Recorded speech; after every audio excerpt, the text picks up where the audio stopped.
أعوذ بالله من الشيطان الرجيم. بسم الله الرحمن الرحيم، وصلى الله على سيدنا محمد وعلى آله وأصحابه وذريته ومن تبع بإحسانه إلى يوم الدين.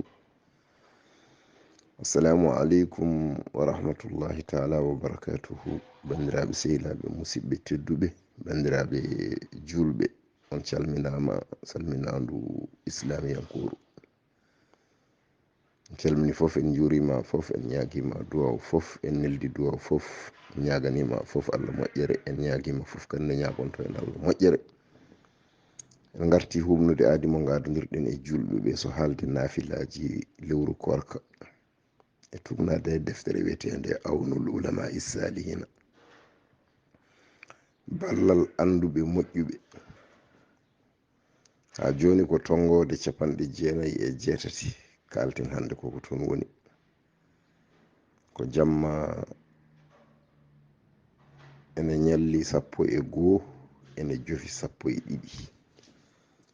yusalli asara raka'atin yaqra'u fi kulli raka'atin bi ummil qur'an wa qul huwa allahu ahad 6 marratin wa yaqra'u hadha ad-du'a ba'da as-salami allahumma ahmilni fihi ala sitri wal afafi wa albisni fihi libasal funu'il wal kafafi wa jannibni fihi mimma akhafu bi ismatika ya ismatal khaifina.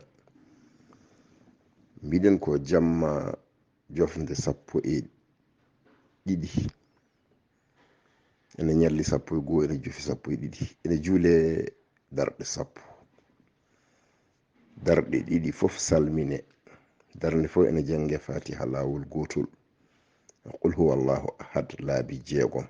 sa gayni janga duwaw mo kalden ɗo so tawi aɗa wawi, so tawi a wawa janga duwaw mo mbawɗa fof.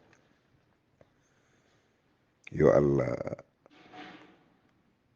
waɗanen korka jaɓaka ko ɓenni ko eko fay arde ko fof. yo Allah hokku en tawede kadi korkaji kewɗi o jaɓana en ɓennuɗi e paaɗi arde ɗi fof.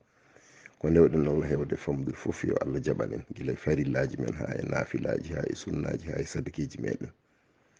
allahumma salli ala rasulillahi sallllahu alayhi wa sallam. musidɗo mon Ibrahima Saydou Kane on jarama.